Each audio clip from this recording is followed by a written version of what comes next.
हमारा यूनिवर्स कितना बड़ा है, हम इंसान इसकी कल्पना भी नहीं कर सकते। हमारे लिए तो हमारा सौरमंडल ही इतना बड़ा है कि हम उसे अभी तक पार नहीं कर पाए। और जब यूनिवर्स में मौजूद तारों की बात आती है तो ज्यादातर हम उसके आकार की तुलना हमारे सौरमंडल के तारे सूर्य से करते हैं। लेकिन हमारे यूनिवर्स में कई तारे इतने बड़े हैं कि उनके सामने हमारा सूर्य किसी छोटे से चांद से कम नहीं है।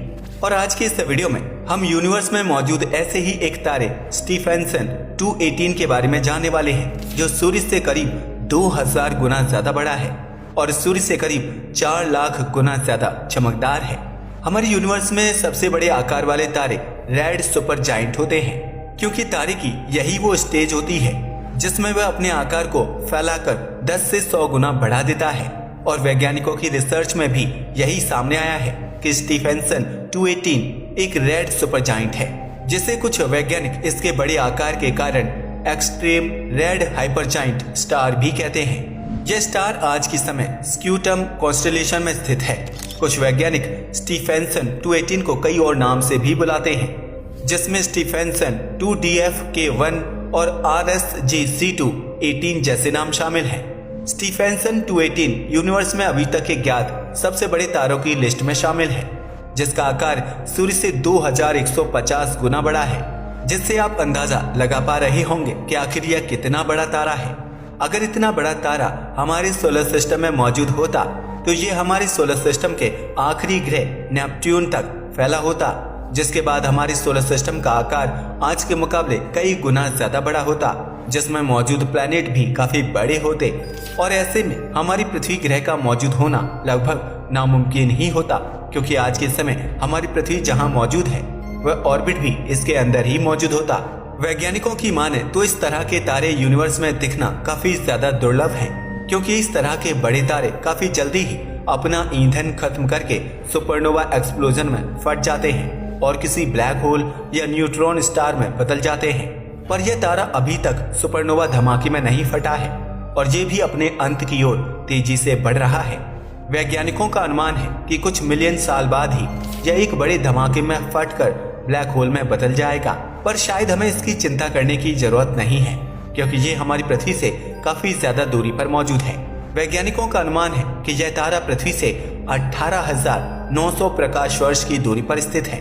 यह ओपन क्लस्टर स्टीफेंसन 2 का सदस्य है। चलिए इसके बारे में थोड़ा और अच्छे से जानते हैं। वैज्ञानिकों की माने तो स्टीफेंसन 218 स्पेक्ट्रल टाइप M6 का एक लाल सुपर जायंट है, जो लगभग अपनी पूरी हाइड्रोजन को यूज कर चुका है और आज के समय में ये अपने अंदर मौजूद हीलियम और दूसरे हैवी मेटल्स को फ्यूज कर रहा है और जल्द ही ये अपने अंदर मौजूद सभी फ्यूजेबल एलिमेंट्स को भी समाप्त कर देगा, जिसके बाद इसके अंदर केवल हैवी मेटल जैसे आयरन, गोल्ड, सिल्वर और दूसरे हैवी एलिमेंट्स ही बचेंगे, जिन्हें फ्यूज कर पाना लगभग नामुमकिन है। और यही वो स्टेज होगी जब यह सुपरनोवा धमाके में फटने पर मजबूर हो जाएगा और इसकी सारी बाहरी परतें बहुत तेजी से फैलने लगेंगी। ऐसे तारे बहुत ही कम होते हैं जो इस स्टेज तक भी अपने आप को सुपरनोवा एक्सप्लोजन से बचा पाते हैं। और यही कारण है कि मैंने पहले कहा था कि यह तारा यूनिवर्स में काफी रेयर है, क्योंकि इस समय तक तारे बच ही नहीं पाते और ब्लैक होल या न्यूट्रॉन स्टार में बदल जाते हैं। पर यह अभी भी रेड सुपर जायंट्स स्टेज में मौजूद है, जो अभी तक का देखा गया शायद सबसे बड़ा रेड हाइपर जायंट स्टार है, जिसकी रेडियस सूर्य से 2150 गुना ज्यादा है और वॉल्यूम सूर्य से करीब 10 बिलियन टाइम्स ज्यादा है। इतना ही नहीं, चमक के मामले में भी सूर्य इसके सामने किसी छोटे दिए से कम नहीं है। वैज्ञानिकों के मुताबिक इस लाल सुपर जायंट्स की चमक सूर्य से लगभग 4,40,000 गुना ज्यादा है, जिससे आप अंदाजा लगा सकते हैं कि आखिर यह कितना ज्यादा चमकदार है और इसके आसपास रहने वाले प्लैनेट्स पर इसकी कितनी ज्यादा लाइट एंड हीट एनर्जी पहुंचती होगी।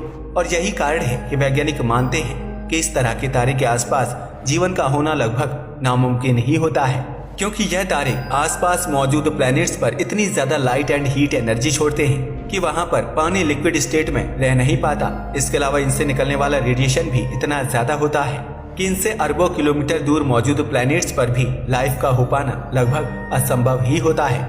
और यही कारण है कि इस तरह के तारों के आसपास ज्यादातर हैबिटेबल प्लैनेट्स भी पाए नहीं जाते। और अगर किसी कारण से इनके आसपास मौजूद किसी प्लैनेट पर लाइफ हो भी जाती है तो उसे विकसित होने के लिए ज्यादा समय नहीं मिल पाता, क्योंकि इस तरह के तारों की उम्र भी काफी छोटी होती है और 1 से 2 बिलियन साल के बाद तो यह सुपरनोवा में पूरी तरह से फट जाते हैं और अपने आसपास मौजूद सब कुछ तबाह कर देते हैं। वैज्ञानिकों ने अभी तक यूनिवर्स में इसके आकार से मेल खाने वाले केवल 2 तारों को ही खोजा है, जिनमें से पहला तारा है म्यू सेफियाई, जिसकी रेडियस सूर्य से 2061 गुना ज्यादा है, और दूसरा KW सैगिटेरी, जिसकी रेडियस सूर्य के मुकाबले 2028 गुना ज्यादा है। वैसे यूनिवर्स में कई और ऐसे तारे हैं जो अपने आकार के कारण काफी ज्यादा फेमस हैं, जैसे UY स्कूटी स्टार, और ये भी एक रेड सुपरजाइंट स्टार ही है। और भी कई ऐसे रेड जाइंट स्टार्स हैं जिनका आकार हमारे सूर्य से कई हजार गुना बड़ा है। ऐसा देखा जाता है कि इनका आकार और आयतन यानी कि वॉल्यूम हमारे सूर्य से चाहे कितना भी बड़ा क्यों ना हो, पर अगर इनके मास यानी द्रव्यमान की बात की जाए तो ज्यादातर वो हमारे सूर्य से 15 से 25 गुना ही ज्यादा होता है। कई तारे ऐसे होते हैं जिनका मास हमारे सूर्य से 100 गुना तक ज्यादा होता है, लेकिन इतना ज्यादा द्रव्यमान होने की वजह से वह स्टेबल नहीं रह पाते। अगर हम स्टीफेंसन 218 की बात करें तो चाहे यह हमारे सूर्य से 21 गुना ज्यादा बड़ा क्यों ना हो और इसका आयतन हमारे सूर्य से 10 बिलियन गुना ज्यादा क्यों ना हो, पर अगर इसके मास यानी द्रव्यमान की बात की जाए तो वो हमारे सूर्य से केवल 12 से 17 गुना ही है। UY स्कूटी स्टार की तुलना स्टीफेंसन 218 स्टार से। अगर हम इन दोनों तारों को टेलीस्कोप से देखेंगे तो हमें इनके आकार में ज्यादा फर्क नहीं दिखेगा, क्योंकि यह दोनों ही तारे काफी ज्यादा बड़े हैं और काफी ज्यादा चमकदार भी हैं। लेकिन कुछ खास एडवांस टेलीस्कोप के जरिए अगर हम इनके आकार को नापेंगे तो हमें इन दोनों के ही आकार में काफी बड़ा अंतर देखने को मिलेगा। जहां युवा स्कूटी का आकार हमारे सूर्य की तुलना में केवल 1708 गुना ज्यादा है, तो वहीं स्टीफेंसन 218 का आकार हमारे सूर्य से 2100 गुना ज्यादा बड़ा है। लेकिन अगर इन दोनों तारों में होने वाली फ्यूजन रिएक्शन की बात की जाए तो वह दोनों लगभग बराबर ही है और इन दोनों तारों की उम्र भी काफी करीब है। और तो और ये दोनों ही अपने लास्ट स्टेज की ओर यानी कि सुपरनोवा धमाके की ओर बढ़ रहे हैं। जैसा कि मैंने थोड़ी देर पहले आपको बताया था कि स्टीफेंसन 218 स्टार स्टीफेंसन 2 नाम के सुपर क्लस्टर में मौजूद है, पर आपको जानकर हैरानी होगी कि यह सुपर क्लस्टर मिल्की वे गैलेक्सी का ही हिस्सा है, जो मिल्की वे गैलेक्सी में सबसे ह्यूज ओपन क्लस्टर्स में से एक है। इसे पहली बार अमेरिकी खगोल शास्त्री चार्ल्स ब्रूस स्टीफेंसन द्वारा देखा गया था, जिन्होंने जून 1990 में इसे खोजा था।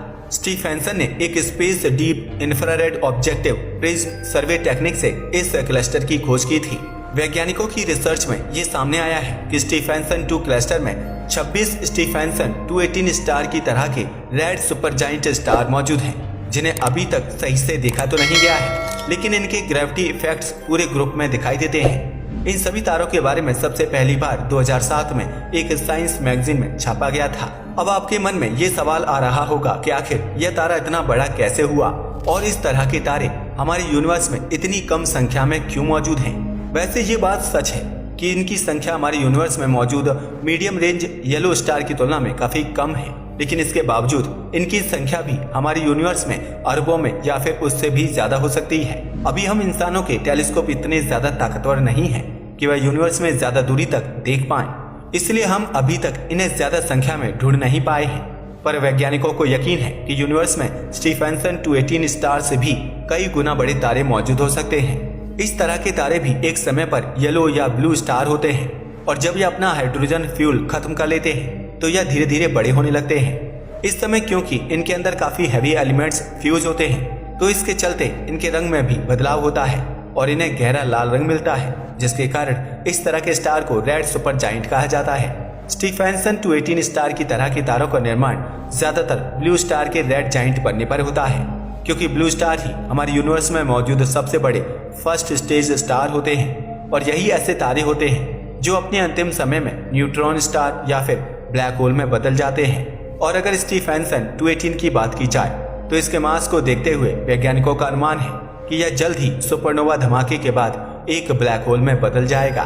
क्या हम स्टीफेंसन 218 तारे तक जा सकते हैं? इसमें सबसे पहला सवाल तो ये है कि हमें वहां जाना ही क्यों है, क्योंकि ना तो इसके आसपास कोई हैबिटेबल प्लेनेट मौजूद है और ना ही इसकी कोई संभावना है। और अगर ऐसा कोई प्लेनेट यहाँ मौजूद होता भी तो यह हमारी पृथ्वी से करीब 1900 लाइट ईयर्स दूर है। और सच बताऊं तो अभी हम इंसान सूर्य के सबसे पास के तारों तक जाने के काबिल भी नहीं है, जबकि वह तारे सूर्य से करीब 4 से 5 लाइट ईयर्स दूर ही मौजूद हैं। तो ऐसे में स्टीफेंसन 218 तक पहुंचने के लिए 1900 लाइट ईयर्स की दूरी को तय करना इंसानों के लिए तो आज की टेक्नोलॉजी के हिसाब से नामुमकिन है।